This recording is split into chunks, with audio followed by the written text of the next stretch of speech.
definitely the simplest beef mince recipe. It's also my go-to beef mince recipe. It's full of umami with a bit sweetness. Extremely suitable for a bowl of rice or two. Let's get into it. First, we chop the onion into small pieces. And this is the only chopping in this dish. Heat a pan over high heat until very hot. Add beef mince in. Chop them into small pieces. As the beef is cooking, it will release some liquid. You want to cook until all the liquid has disappeared. Now we move beef to the other side. Add butter.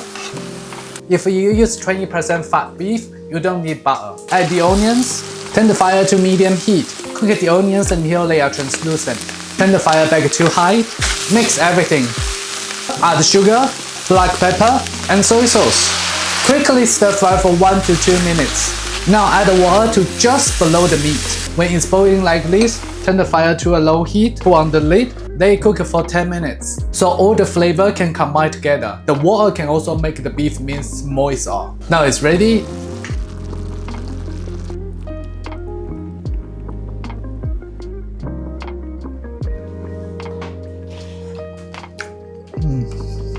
It's so flavorful with the natural sweetness from the onions. Except for the umami from soy sauce, you can also taste a kick of black pepper. Rice gonna be a perfect match, but you can simply eat it as well. If you like my recipe, please hit that subscribe button and check my other Taiwanese cooking videos.